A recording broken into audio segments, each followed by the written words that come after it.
আমার দাদা বলছে যে যুদ্ধের সময় এক হিন্দুকে ধরে পাকিস্তানের বাহিনী বলছে, এই বেটা এই যে অস্ত্র দেখিস, তুই মুসলমান না হিন্দু বল। বলছে আমি মুসলমান। মুসলমান তো কালিমা বল। বলছে লা ইলাহা ইল্লাল্লাহ সুবহানাকা ইন্নী এটা কালিমা, এটা মুসলমানের দোয়া। বলছে স্যার আমি কি কম মুসলমান আছি? আপনি অস্ত্র ধরে রেখেছে, এখন কালিমা কেউ মুসলমানের দোয়া আমার দরকার আছে ছোটবেলায় মুখস্থ করেছিল।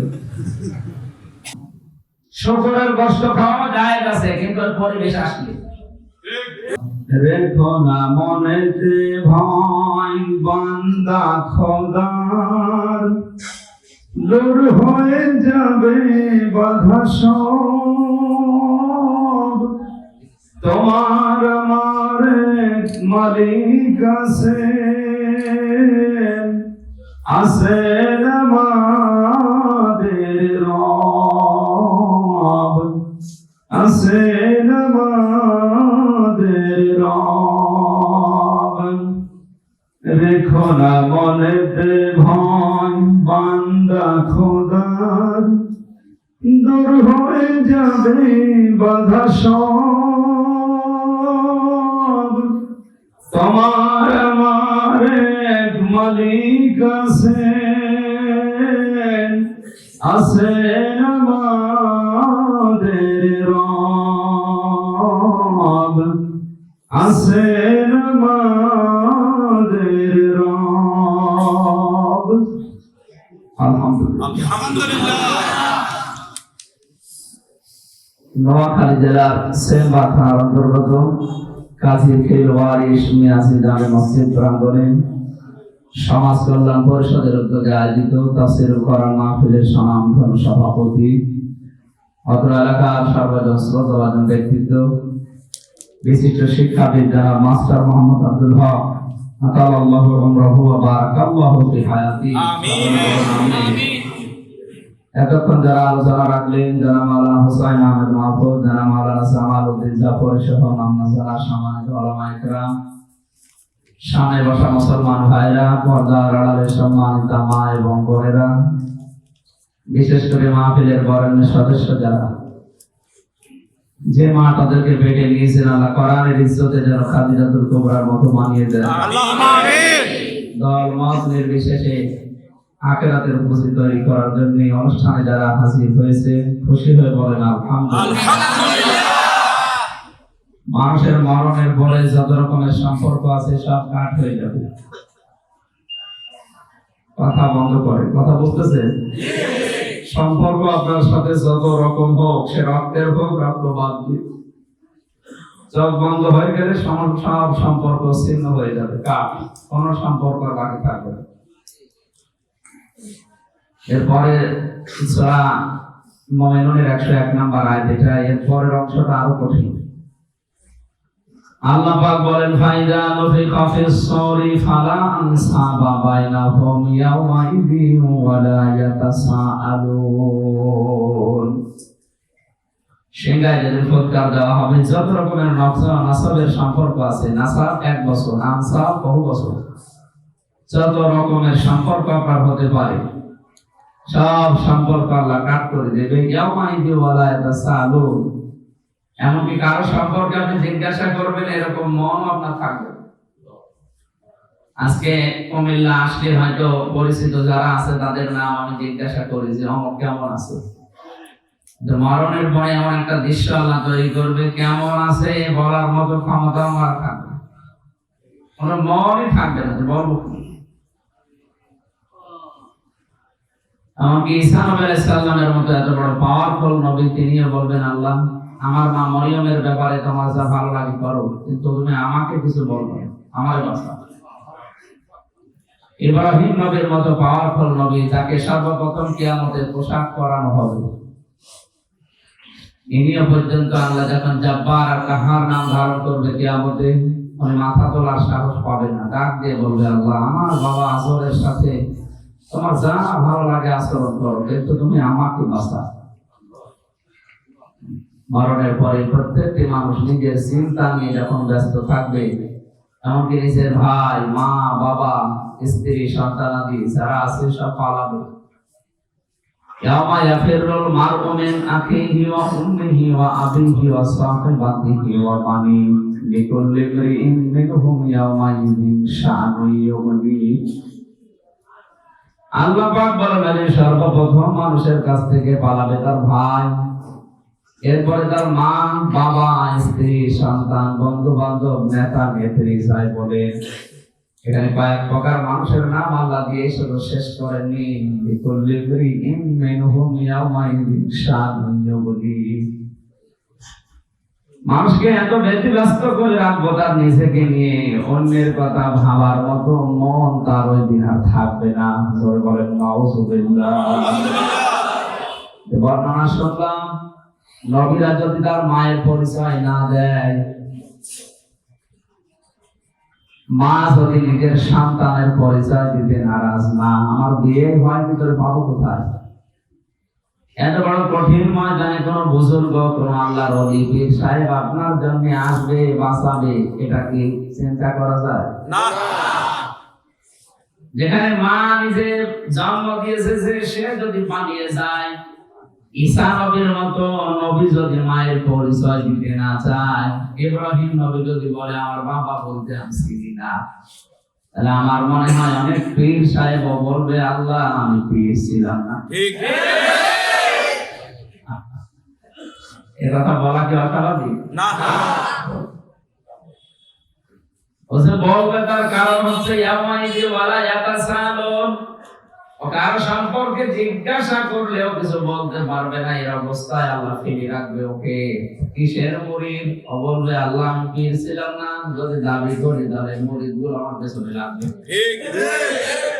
ঈসা নবী যদি পরিচয় দিতে না চায়, পীর সাহেব পরিচয় দেবে, ও পাগল হয়ে গেছে না। এজন্য ও সর্বশেষ বলবে আল্লাহ আমি পীর ছিলাম না। কিসের পীর? আল্লাহ যদি বলে তুমি কি ছিলে তাও জানা নেই। এখানে কারো উপরে ভরসা করে না, আপনার নিজের যতটুকু কাজ কারবার আছে, আমল আখলাক আছে, ওইটার উপরে ভরসা করেন। সবাই যখন নিজের চিন্তায় ব্যস্ত, হঠাৎ নাম দিক থেকে একটা আওয়াজ ভেসে আসবে, রব্বি হাবলি ইয়া উম্মতি। তিনি আর বলবেন না আল্লাহ তুমি আমাকে বাঁচাও, তিনি বলবেন আল্লাহ তুমি আমার উম্মতকে বাঁচাও। কোন উম্মত? যে উম্মত গায়ের খায় না, গায়ের খাওয়া যাবে না, ওই গায়ে। কোন উম্মত? যে উম্মত ইয়াবা খায়, বাবা খায়, যারা ঘোষ খায়, সুদ খায়, আনন্দ চিত্তে কথা বোঝার চেষ্টা করেন। আমি আজকে অল্প সময় পেয়েছি, কথা মেন কথাগুলো বলতে চাই। যারা আনন্দ চিত্তে ইচ্ছা করে, কোনো চাপ নেই, আবার বলছি ইচ্ছা করে আনন্দ চিত্তে কোনো চাপ নেই, অনেকে বাধ্যও না, এরপরও অন্যায় করে মন মতো, মন মতো অন্যায় করে, অন্যায় করতে থাকে, তাওবা করে না, ফিরে আসে না, অনুশোচনা করে না, অনুতপ্ত হয় না। এই মানুষগুলো মারা যাওয়ার পরে জাহান্নামের দিকে আল্লাহ না জান্নাত। এইরকম ধরনের মানুষ যদি জাহান্নামে যাওয়ার পরে আবার বের করে নিয়ে আসে, তাহলে একটা বিচার হলো না। বিচার কেমন হইতেছে? কিন্তু আমি আবার বলছি কোন চাপ নেই, বাধ্যও না, জীবন বাঁচানোর তাগিদে একেবারে আর কিচ্ছু নেই। তখন এই শুকরের গোশত খাওয়া যাবে কতক্ষণ? যতক্ষণ আপনার মুখে স্বাদ না আসে। যখন আপনার জীবন বেঁচে যাবে তখন ওইটা খাওয়া আপনার জন্য আবার ওই পরের মতো হারাম। তাহলে কি বুঝলেন যে শুকরের গোশত খাওয়া জায়েজ, কিন্তু স্থান কাল পাত্র ভেদে, পরিবেশ অনুযায়ী। আর আপনার কোনো পরিবেশই নেই, কোনো চাপ নেই, ওর আপনি বাধ্যও না, আনন্দ চিত্তে আর ইচ্ছা করে আপনি গুনাহ করছেন, তাও কি গুনাহ? কবিরা। বলেন কবিরা। কবিরা গুনাহগুলো আপনি দেখা আছে করছেন, আপনার মনের ভেতরে কোনো প্রতিক্রিয়া নেই, আফসোস করবেন, অনুশোচনা করবেন, এমনকি তাওবা করবেন, সেরকম গুনাহ করেই যাচ্ছেন। এই অবস্থায় আপনি মারা গেলেন, আপনাকে আল্লাহ জাহান্নামে 5 বছর রাখার পরে আবার বের করে দিল, তো 5 বছর রাখার দরকার।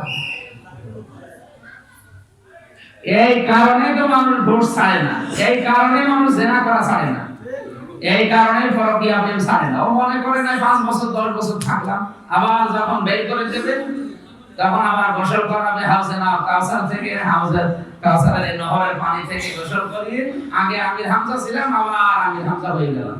আমার 50 বছর থাকলে অসুবিধা আছে? বলেন বলেন।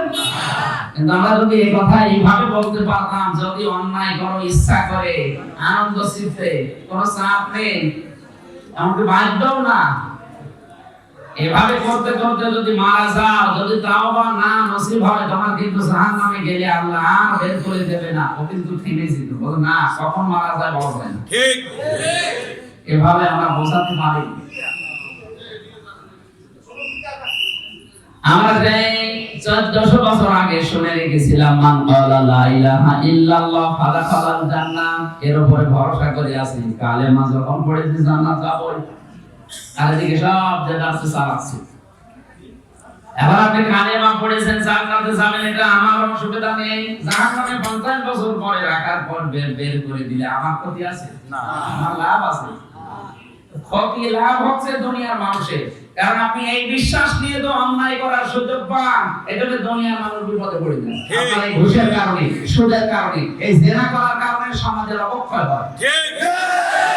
একজন হিন্দু যদি জেনা করে, এদিকে তাকান, একজন হিন্দু যদি জেনা করে, ওর দ্বারা সমাজের যে ক্ষতি হয়, একজন মুসলমান জেনা করলে কি ক্ষতি বেশি হয় না কম হয়? বেশি হয়। বেশি বড় দরকার নেই, সমান সমান হয়। ক্ষতি তো একই রকম হচ্ছে, ও জেনা করেছে, এও জেনা করে, সমাজের ক্ষতি কি সমান? বলেন বলেন সমান। কিন্তু এই মুসলমান জেনা করার পরে মনে হচ্ছে যে কালেমা পড়েছে, আর ও তো কালেমা পড়েনি, ও চিরকাল থাকবে, আর আমি এটা 10 বছর পর হলো বের হবো। এই জিনা জীবনে কমাবে না, এর তো ধারণা আছে 10 বছর বের হবে, 50 বছর থাকলাম, কিন্তু যখন বের হবো তখন আবার আমি হাজার যাব। এই কারণে তো জিনা ছাড়ে না নাকি? এই কারণে উলঙ্গ নাচ দেখে, এই কারণে শুধু খালি সাহস পায়। আপনি মান ক্বালা লা ইলাহা ইল্লাল্লাহ ফাদাখালাল জান্নাহ, ঠিক আছে, কিন্তু ব্যাখ্যাটা জানা লাগবে না। যে ব্যক্তি লা ইলাহা ইল্লাল্লাহ পড়বে, মাঝখানে ফা আছে, কি আছে? ফাদাখালাল জান্নাহ মানে কি? ফায়ের ব্যাখ্যা হচ্ছে ইয়াহজুরা মাহারামাল্লাহ। যে ব্যক্তি আল্লাহর কালিমা পড়ার পরে হালালকে হালাল জানবে, আর হারামকে হারাম জেনে ছেড়ে দেবে, শুধু ছেড়ে দেবে না, ঘৃণা করে ছেড়ে দেবে, এই মানুষটাকে আল্লাহ জান্নাতে দেবে কালেমা পড়লে। আপনি কালেমা পড়ার পরও যদি হারামকে হারাম জেনে ছেড়ে না দিয়ে আবার আনন্দে করেন, আপনার কালেমা পড়া আর না পড়া তো সমান। ঠিক। আমরা গতকাল মতো হিন্দু পড়ে, কথা বোঝা যায়নি? উল্টা বুঝবেন না। আমি যেটা বলছি আপনি একটু চিন্তা ভাবনা করেন, কারণ কোরআন শরীফ আল্লাহ দিয়েছেন আফালা ইয়াতাদাব্বারুনা আল-কোরআন, চিন্তা করার জন্য, শুধু পড়ার জন্য করেন না। চিন্তা ভাবনা করেন, দেখেন আপনাকে অনেক কিছু ভাবিয়ে চলবে। আপনি হয়তো থেমে যাওয়ার চেষ্টা চালাবেন। যারা প্রেম করছেন পরকীয়া, তারাও থেমে যাবে। যারা উলঙ্গ নাচ দেখেন, তারাও থেমে যাবে না, কখন মরণ আসে বলা যায় না। এই তথ্যটা পেতে হলে আরো ক্লিয়ার করার জন্য সূরা হুদের 106, 7, 8 এই আয়াতগুলো একটু দেখবেন, আমরা আরো ক্লিয়ার হবে। নাকি বেশি বলে ফেলছেন, বন্ধ করব না? যারা চিন্তাশীল মানুষ আছেন, একটু ভাবেন, তাদেরকে বলছি। সূরা হুদ 12 নম্বর পারা, 12 নম্বর পৃষ্ঠার 10 নম্বর লাইনে 107 এবং 108 নম্বর আয়াত। ফাম্মাল্লাযীনা শাকু ফাফিন্নার লাহুম ফিহা, না, ফাম্মাল্লাযীনা শাকু ফাফিন্নার খালিদিনা ফিহা। আল্লাহ পাক বলেন, কোন মানুষ যদি অন্যায় করে, অপরাধী হয়ে যায়, হতভাগ্য হয়ে যায়, দুর্ভাগা হয়ে যায়, এই লোকটাকে আল্লাহ আগুনে দেবে। কোথায়? আগুনে। এই আগুনে থাকবে কতদিন? খালিদিনা ফিহা, চিরকাল। এই চিরকাল বলতে কতদিন? মা দামাতিস সামাওয়াতু ওয়াল আরদ, আসমান আর জমিন যতদিন বিদ্যমান থাকে, তার মানে চিরকাল। এটা একটা আরবি ফ্রেজ, আপনি আলেম না? মা দামাতিস সামাওয়াতু ওয়াল আরদ, এটা তো আরবি ফ্রেজ, একটা ফ্রেজের অর্থ আলাদা হয়। একটি মারলে পাটকেল দিয়ে খেতে হয়, এটার অর্থ কি? তার মানে ছোট অপরাধ করলে আপনি যদি ঢেলা মারেন, বড় ঢেলা কিন্তু পেছনে আসে, এটাই তো বোঝায় নাকি? আরবি ফ্রেজের অর্থ হচ্ছে কোন মানুষ যদি চিরকাল, অনন্তকাল, একেবারে শুরু হয়েছে আর শেষ নেই, এরকম কিছু বোঝাতে চায়, তাহলে এই শব্দ দিয়ে তাকে বলা লাগছে মা দামাতিস সামাওয়াতু ওয়াল আরদ, আসমান জমিন যতদিন বিদ্যমান থাকবে। আমরা বিদ্যমান থাকতে বলতে কি বুঝি? যে দুনিয়া যতদিন আছে, নাকি? আসমান আর জমিন যতদিন থাকে দুনিয়া ততদিন বলেন না কেন? কারণ আমাদের দৃষ্টিতে এটা চিরকাল। এটা কি চিরকাল? এ আরবি ফ্রেজের অর্থ না, কোথায় আসলো? আপনি কেমন ছাত্র, বুঝি না তো? জবাব দেওয়া লাগবে না, বুঝলে বলবেন যে আমি বুঝিনি। মা দামাতিস সামাওয়াতু ওয়াল আরদু মানে কি? চিরকাল। চিরকাল।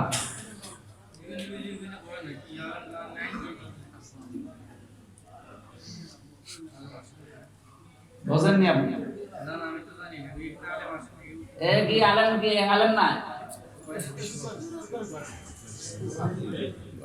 ঠিক আছে ভাই, আমি আলেমদেরকে সাহায্য কামনা করছি। আলেমদের আপনারা জবাব দেবেন, কারণ সাধারণ মানুষ হয়তো এই আরবি ফ্রেজ, ইংরেজি ফ্রেজ, বাংলা ফ্রেজও বুঝবে না। ফ্রেজের অর্থ কি যা বলছে ওইটা হয় না ভিন্ন হয়? ভিন্ন। বলেন বলেন, ভিন্ন হয়। এখানে মা দামাতিস সামাওয়াতু ওয়াল আরদ, এই শব্দের বাংলা অর্থ হচ্ছে আসমান আর জমিন যতদিন টিকে থাকে, তার মানে চিরকাল। তার মানে চিরকাল। এই চিরকাল পর্যন্ত আল্লাহ শেষ করেননি। এর পরের শব্দ হচ্ছে ইল্লা মাশা রাব্বুকা, যদি তোমার রব চায় তবে ভিন্ন কথা। এতটুকু পড়ার পরে কিন্তু আমরা আশা আলো পাই যে না, জাহান্নামে গেলে আল্লাহ যদি চায়, বলেন না কেন, বাইরে করতে দেবে। এই পর্যন্ত মানেন তো? জি। ইল্লা মাশা রাব্বুকা পর্যন্ত ঠিক আছে। তারপরে কি? ইন্না রাব্বাকা ফাআলুল লিমা ইউরিদ, কারণ তোমার রব চায়, ইচ্ছা তাই করতে পারে। বলেন না কেন? জি, করে। এবার ৮ নম্বর আয়াত কি? ওয়া আম্মাল্লাযীনা সুইদু ফাফিল জান্নাহ, কোন মানুষ যদি সৌভাগ্যবান হয়ে মারা যায়, ভাগ্যবান হয়ে, তাহলে আল্লাহ তাকে জান্নাতে দেবে। এই লোকটা থাকবে কতদিন? খালিদিনা ফিহা, চিরকাল। চিরকাল। এই চিরকাল বলতে আল্লাহ ওই আরবি ফ্রেজ আবার লাগিয়েছে মা দামাতিস সামাওয়াতু ওয়াল আরদ, আসমান জমিন যতদিন বিদ্যমান থাকে, তার মানে চিরকাল। তার মানে চিরকাল। এরপরে ওই একই শব্দ আবার ইল্লা মাশা রাব্বুকা, যদি তোমার রব চায় তবে ভিন্ন কথা। আতান গায়রা মাজুজ, এটা হচ্ছে তোমার রবের নিরবিচ্ছিন্ন পুরস্কার। এবার যারা মাথায় মগজ নিয়ে বসে আছেন, চিন্তা করেন, তাদেরকে বলছি, এই আয়াতটা যদি আমরা এভাবে বুঝতাম তাহলে অনেক মানুষ অন্যায় এক্ষুনি ছেড়ে দেওয়ার জন্য সিদ্ধান্ত নিত। এটা কি হচ্ছে? খালিদিনা ফিহা মা দামাতিস সামাওয়াতু ওয়াল আরদ ইল্লা মাশা রাব্বুকা, ইল্লা মাশা রাব্বুকা। শব্দগুলো আগের আয়াতেও যা আছে জাহান্নামের ক্ষেত্রে, জান্নাতের ক্ষেত্রেও একই। বলেন বলেন, আগের অর্থ আপনি যা যা করলেন, পরের অর্থ তাই করা লাগবে না? জি। আগের অর্থ যদি বলেন যে জাহান্নামে গেলে রব যদি চাই বের করে দেবে, তাহলে জান্নাতের ক্ষেত্রেও ধরা লাগবে রব যদি চাই বের করে দেবে। আর আমরা জানি জান্নাতে গেলে আল্লাহ বের করে দেবে না। এটা জানি তো নাকি? জি। এটা জানেন কোথা থেকে? কোরআন থেকে। সূরা কাহফের ভেতরে খালিদিনা ফিহা লা ইয়াবকুনা আনহা হিওয়ালা। আল্লাহ বলেন কোন মানুষ যদি জান্নাতে যায় ওকে তো বের করে দেবই না, আরো বের হতেও চাইবে না। সুবহানাল্লাহ। বের করে দেব না, আরো বের হতেও চাইবে না। সুবহানাল্লাহ। তাহলে আপনি ইল্লা মাশা রাব্বুকা এই শব্দটা নিয়ে ভেজাল হচ্ছে। আগে জাহান্নামের ক্ষেত্রে আপনি মনমতো অর্থ করছেন যে জাহান্নামে গেলে আল্লাহ ইচ্ছা করলে বের করে দেবে, আর জান্নাতের ক্ষেত্রে যখন একই শব্দ বললাম তখন বলছেন না আল্লাহ ইচ্ছা করলে বের করে দেবে। এই অর্থ করলে আপনার ঈমান থাকবে না, কারণ আগের আয়াতের সাথে মিল নেই। আর কোরআনে এমন কোন আয়াত আল্লাহ দেয়নি যে একটার সাথে আরেকটা মিল নেই, এমন কোন আয়াত কোরআনে নেই। এমন কোন আয়াত যে নেই তার প্রমাণ কি? আফালা ইয়াতাদাব্বারুনাল কুরআন ওয়ালাউ কানা মিন ইনদি গায়রিল্লাহি লাওয়াজাদু ফীহি ইখতিলাফান কাসীরা। সূরা নিসার ৮২ নম্বর আয়াতে আল্লাহ বলেন, আমি কোরআন দিয়েছি চিন্তা করার জন্য, গবেষণা করার জন্য। হে নবী, এটা যদি আমি আল্লাহ বাদে দুনিয়ার অন্য কেউ আপনাকে দিত তাহলে দেখতেন একটার সাথে আরেকটা মিল নেই। আমি যেহেতু আল্লাহ নিজে এটা দিয়েছি, এজন্য কোরআনের কোন আয়াতের সাথে আরেকটা আয়াত আপনি বৈপরীত্য পাবেন না। জোরে বলেন সুবহানাল্লাহ। আপনি এখান থেকে যে শিক্ষাটা পেলেন এবার আপনাকে বলা লাগবে। ছাত্র বসে আছেন কেমন আমি দেখছি, আপনি যদি জবাব দিতে ব্যর্থ হন তাহলে আপনাকে এখানে রাখা হবে। এক ছাত্র যাই ওর বাবার কাছে কাঁদছে, ওই কাঁদিস কেন? বলছে রেজাল্ট বেরিয়েছে। রেজাল্ট বেরিয়েছে ভালো, পারে ফেল না পাস, কথা বলে এই কথা বল, তুই পাস করলি না ফেল করলি, কেটেই যাস। যে ধমক দিয়েছে বলছে আপা ফেল করলে তো কথা ছিল, ছিলাম 5 এ নামিয়ে দিয়েছে 3। করলে তো অন্তত ক্লাসে থাকতে পারতাম, আমারে নামিয়েছে কিসে, এবার আমার 5 এ উঠতে আর 3 বছর লাগবে। আমি কাঁপছি তো এই কারণে যে করলাম কি, অন্তত ফেলও করতাম, ও ক্লাসে থেকে আগের বছর পরীক্ষা দিতে পারতাম। মানে এমন কাজ করেছে আমার লেখা দেখে, মানে এমন ভাবে আমি লিখেছি স্যার রাগ করে নামিয়ে দিয়েছে 3। তা আপনি এখন এই যে আমি প্রায় 15 মিনিট কথা বলছি, আপনি যদি জবাব দিতে দেন তো আপনাকে নামানো হবে কিসে? হ্যাঁ, জবাব আপনাকে দেওয়াই লাগবে। আর জবাব না দেওয়ার কারণে আজ আমরা এই গুনাহগুলো ছাড়ি না। ঠিক। কোরআনের অনুষ্ঠানগুলো বন্ধ করা কবিরা গুনাহ। সিদ্ধান্ত কোন মুমিনের না, এই সিদ্ধান্ত কাফেরদের। কাফেররা সিদ্ধান্ত নিয়েছিল সব চলতে দাও, কোরআনের আলোচনা যেন মুহাম্মদ করতে না পারে। ঠিক। এই যে এই সিদ্ধান্ত কোন মুমিন নিতে পারে না কাফেররা? নামধারী এই দেশের মুসলমান যদি এই সিদ্ধান্ত কেউ নেয়, সব চলতে দাও, সিনেমা হল চলবে, মাছের বাজার চলবে, গরুর বাজার চলবে, কিন্তু কোরআনের আলো চলবে না, এটা যদি কেউ সিদ্ধান্ত নেয় যে কোনো ইস্যু তৈরি করে, তাহলে সেও কাফের। ঠিক। কাফের মারা গেলে কবরে দেওয়া যায় না। কোরআনের মাহফিলগুলো বাংলাদেশে যারা বন্ধ করে দিচ্ছে, যে কোনো ইস্যু দিয়ে আপনি মারা গেলে কবরে দেওয়া বেকার হবে। লোক দেখানো জানাজা করার কোনো দরকার নেই, কারণ এমনি জাহান্নামে যাবে, অমনিও জাহান্নামে যাবে, আপনাকে আমি আগেই আগুনে পুড়িয়ে ফেলি। আর এটা 3.5 হাত জায়গা বেঁচে গেল, ওখানে একটা ঘর বানিয়ে অন্তত একজনের থাকার ব্যবস্থা করুন। না, আপনি যে করলে হবে না। একটা কাফের মারা গেলে সে কোরআনের বিরুদ্ধে আছে, কোরআন মানে না, এজন্য তার জানাজা নাই, কবর নেই। আপনি ওই একই, আপনার নামের আগে শুধু মোহাম্মদ লেখা আছে, এতটুকু। আর ওই বলবেন যে আমার আগা কাটা আছে, তো আগা তো ছাগলেরও কাটা আছে। ছাগলের আগা কাটা নেই, ছাগল মুসলমান না। তা আপনি যদি ছাগলের মতো মুসলমান হয়ে থাকেন, তো ছাগলকে কি করে, অন্য সময় করে খেয়ে ফেলে, আর আপনাকে আবার পুড়িয়ে ফেলে। কথা বলবেন, আমার কথা বলেন, কথা বলবেন।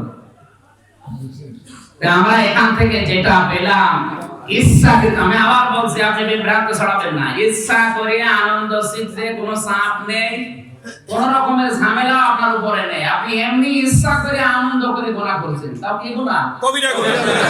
কবিরা গুনাহ ভেতরে যতগুলো আছে, আপনি একটা একটা করে মিলাম, ঘুষ খাওয়া, সুদ খাওয়া, জিনা করা, পরকীয়া প্রেম করা, কোরআনে কারিমে মাহফিলে বাধা দেওয়া, এসব কি কবিরা গুনাহ? এগুলো যদি কেউ আনন্দ শিখতে ইচ্ছা করে, কোনো চাপ নেই, এভাবে করতে করতে মারা যায়, তাওবা করে না, সময় ছিল কিন্তু তাওবা করেনি, অনুশোচনাও করেনি, অনুতপ্তও হয়নি, ওই অবস্থায় মারা গেলে আল্লাহ ওরে জাহান্নামে দিয়ে আবার বের করবে, তাহলে দুনিয়ায় অপরাধ কমবে না বাড়বে? এইজন্যই তো অপরাধ কমে না, আইন তৈরি করার পরেও অপরাধ কমে না, এই কারণে।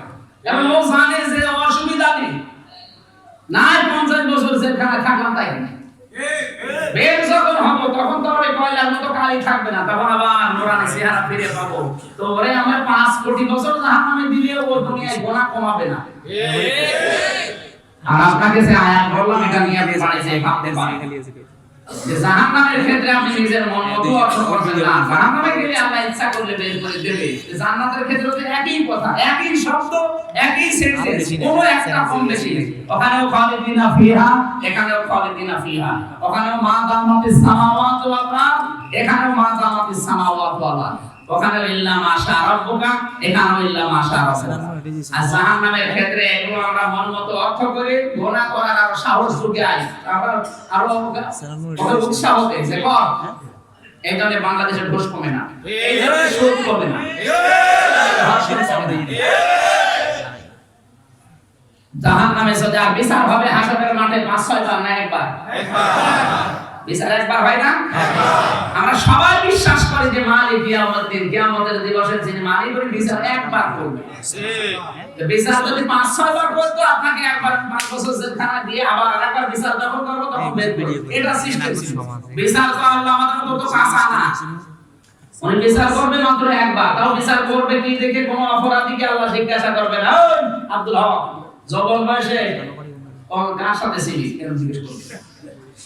ওনারে জিজ্ঞাসা করবে কি ওনার কপালের ভেতরে আর ওনার চেহারার ভেতরে ওই পাপটা আল্লাহ ফুটিয়ে দিবে। ইয়ারাফুল মুজরিমুনা বিসিমাহুম ফায়ুখাযু বিন নাওয়াসি ওয়াল আকদাম হাবিআদি আলাই রাব্বিকুমা তুকাযিবান। আল্লাহ তাআলা বলেন কিয়ামতের কোন অপরাধীকে আমি তার অপরাধ সম্পর্কে জিজ্ঞাসা করব না, ও চেহারার ভেতরে দেখা যাবে যে ও জিনা করেছে কিনা, ও সুদ খেয়েছে কিনা, ও ভাইয়ের জমি ফাঁকি দিয়েছে কিনা, ওর চেহারার ভেতরে সব ফুটে উঠবে। এজন্য কিয়ামতে মানুষের আকৃতি হবে কমপক্ষে 10 প্রকার। কারো শুকরের মতো হবে, কারো কুকুরের মতো হবে, কারো সাপের মতো হবে। আপনার এই চেহারা আল্লাহ রাখবে না, কারণ কি ওয়ালাকাদ কাররামনা বনি আদম, বনি আদমকে সম্মানিত করেছি। এই সম্মানিত চেহারা আমি আসলে রাখবো না, ওর চেহারা আমি কুকুরের মতো বানিয়ে দেব। কুকুরের স্বভাব কি? কুকুরকে আপনি খাবার দেবেন, দুইটা কুকুরকে পাশাপাশি খাবার দিয়ে দেখবেন, একটা কেসা দিয়েছেন, ও যদি সারা জীবন খায় তাও পড়াবে না, কিন্তু পাশের গায়ে হামলা দেবে। ঠিক স্বভাব কুকুরের। কার? কুকুরের। নিজের সম্পদ থাকার পরে যা আছে ও যদি সারা জীবন খায় পড়াবে না, এরপরও জনগণের একটা হামলা দেয়। এরা কুকুর সমান। এজন্য কিয়ামতে আল্লাহ বলে আর আমির হামজার মতো রাখবে না, ওরা করবে কুকুর। কিয়ামতে মানুষ দেখলে বুঝবে যে এ কাজ করছে। আপনি একটু ভাবেন তো বাংলাদেশে কত মানুষের এই আকার পাল্টিয়ে যাওয়ার কথা। ঠিক। এগুলো সবচেয়ে বেশি হবে ঢাকাতে। ঠিক।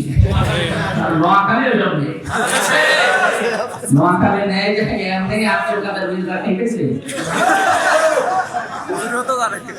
হ্যাঁ, ও কথা জানে কি করে না, এমনি খাবেনি। এটা সেই কারণে দেখতে পাচ্ছে। দ্বিতীয় নাম্বার, কোন মানুষের আকার হবে সাপের মতো। সাপের কাজ হচ্ছে একটা মানুষকে সবল দেয়, লোকটা মারা যায়। সাপের কোনো লাভ আছে? অথচ মানুষটা মাঝখান থেকে ক্ষতি হয়। দুনিয়ার মানুষ কিছু আছে, ও সকাল থেকে ওঠার পরে চিন্তা থাকে কার 12টা বাজাবো, কার ক্ষতি করে বিপদে ফেলবো, অথচ নিজের কোনো লাভ নেই।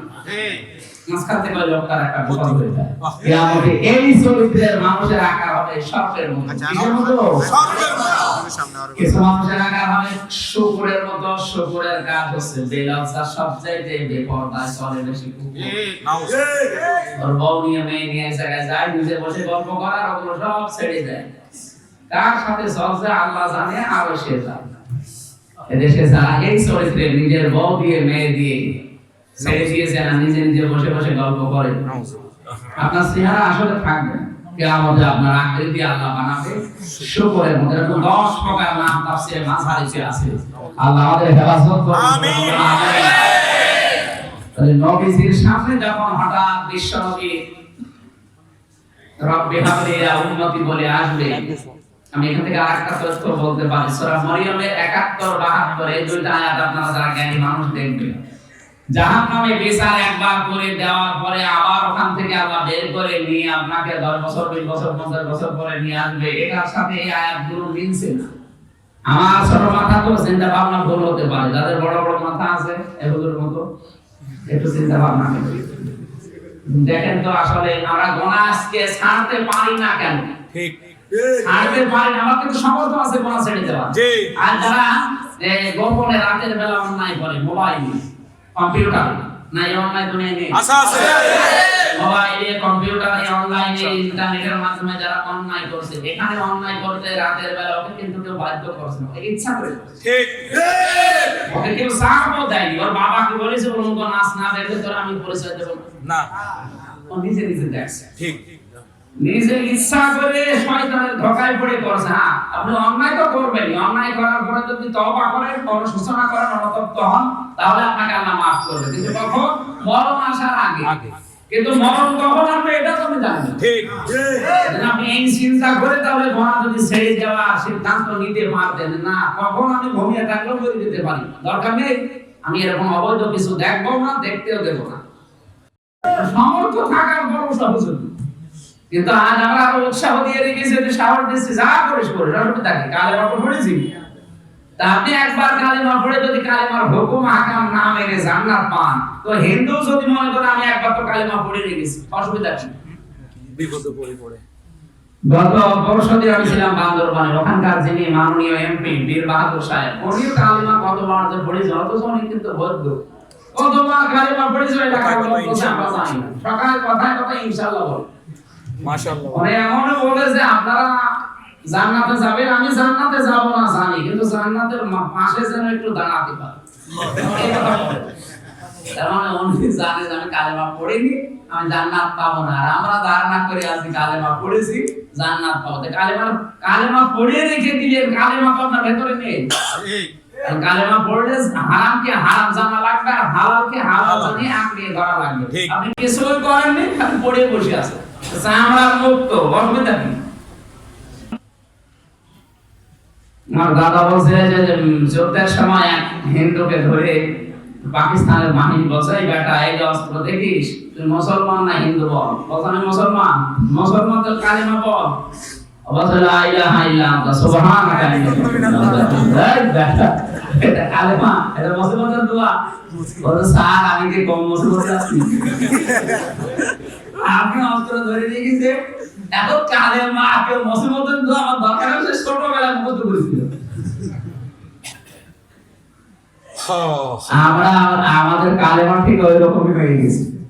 এতে হালাল আছে হারাম আছে কিছু নেই, শুধু সামনের মুখ পড়ে দেখিস, ও ধারণা করে আছে আমি জান্নাতে একদিন যাবই। এরকম ধারণা করে থাকলে কোনো মানুষ জাহান্নামে যাওয়া তো সম্ভবই না।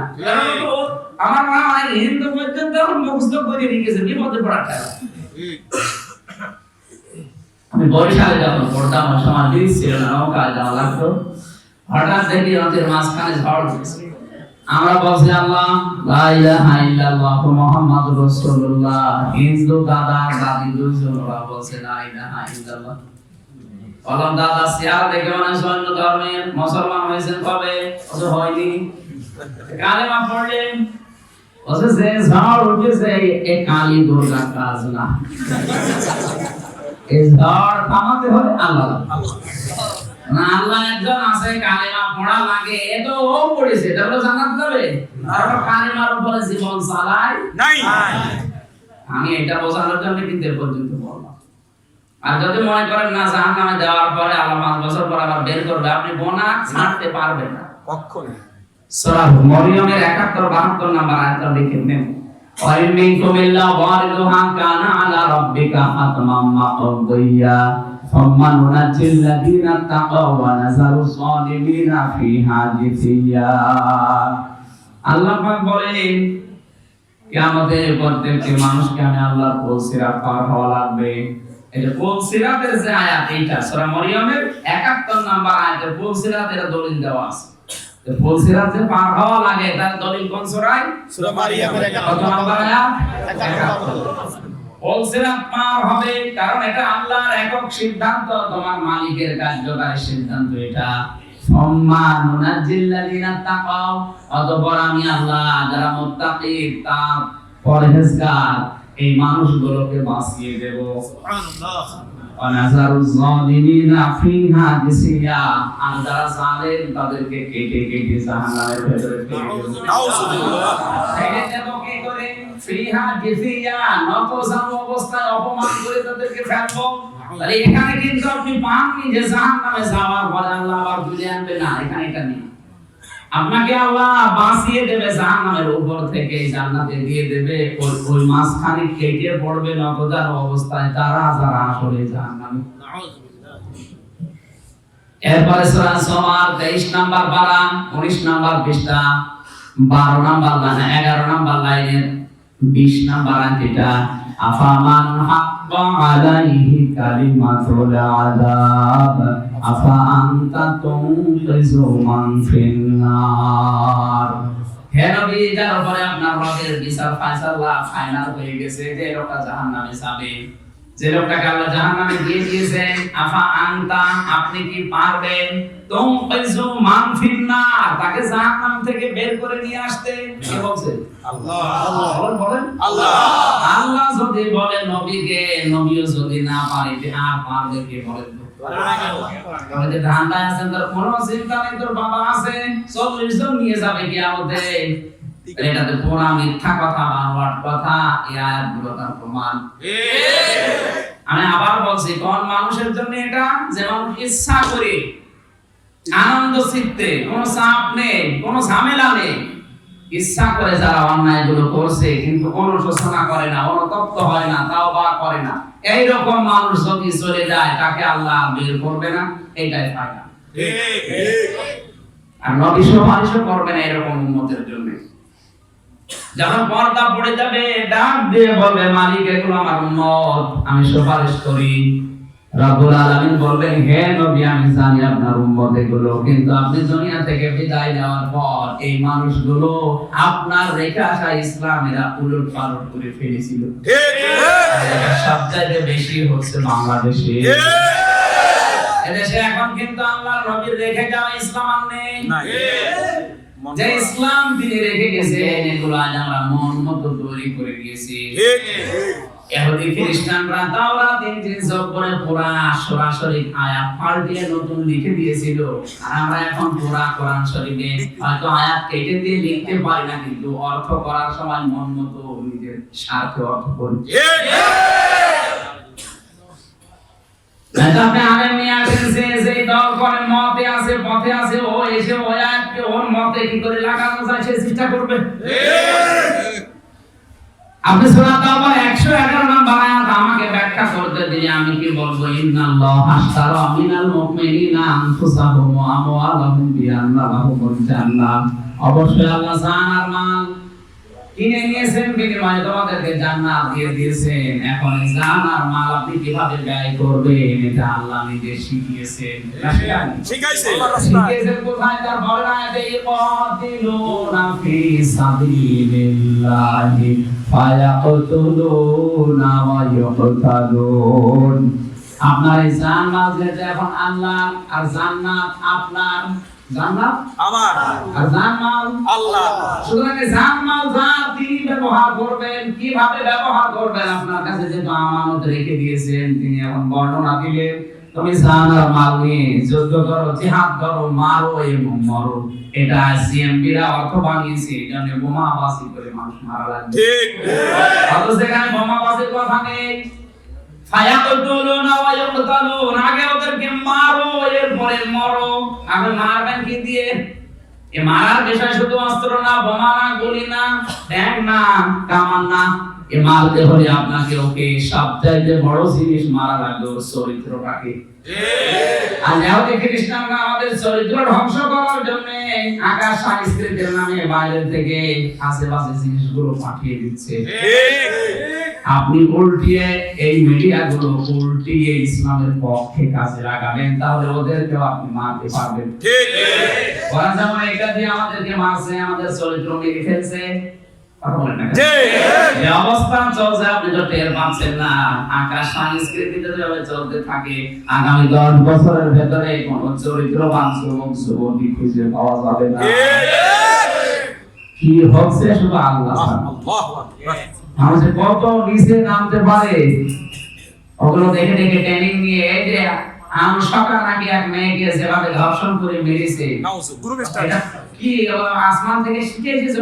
না, ওরা ভারতের সিরিয়াল গুলো দেখে দেখে শিখেছে যে এইভাবে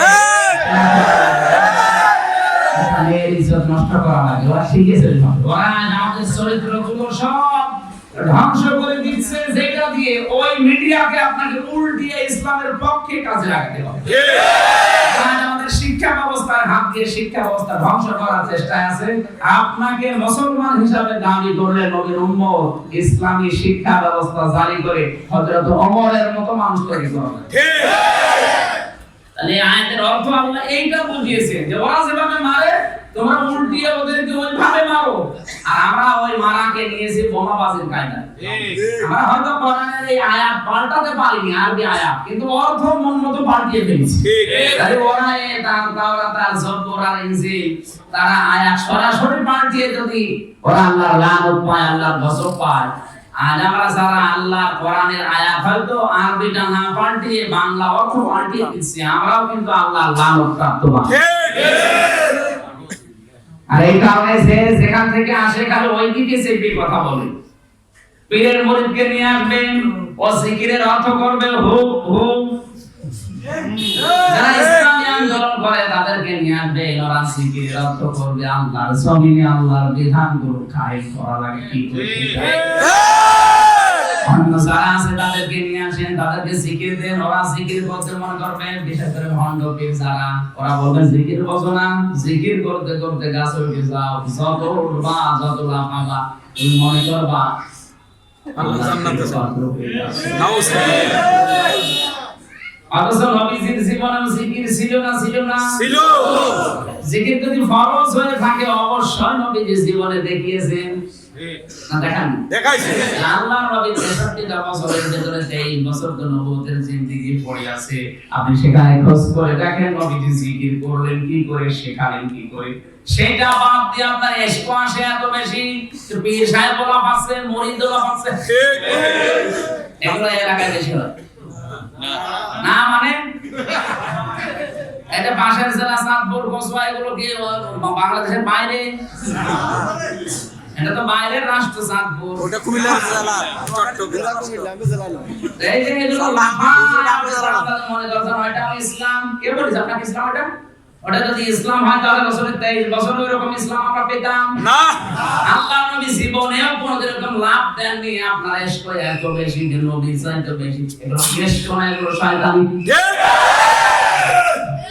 তাহলে নবীজি সুপারিশ করবে না কাদের জন্য বললাম? যারা আল্লাহর নবীর রেখে যায় ইসলামকে উলটপালট করে ফেলেছে।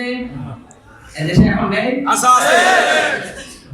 আশা করছি আপনি কথার অর্থ বুঝেছেন। বিশ্বনবীর সুপারিশ যদি আপনি না পান, জান্নাতের আশা করতে পারেন না। তখন বলবে সাহাবান সাহাবান লিমান কাজ্জারা বাদি, দূর হয়ে যায়, আউযুবিল্লাহ, তোমার উম্মত না। আমার রেখা ইসলাম যারা উলটপালট করে ফেললে তুই আমার উম্মত না, দূর হয়ে যা। আমার যতটুকু ধারণা হচ্ছে বাংলাদেশে অনেকে আল্লাহর নবী এই কথাই কিয়ামতে বলবে, আবার ওই পর্দার আড়ালে পড়ে না যায়। জোরে বলেন আমিন। সব সম্পর্ক বাদ হয়ে যাবে, শুধু একটা সম্পর্ক থাকবে, বিশ্বনবী। তিনি যেন আসলে আমাদের সাথে সম্পর্কটা ঠিক রাখেন, ওই যোগ্যতা যেন আল্লাহ আমাদেরকে অর্জন করা তাও। আমিন।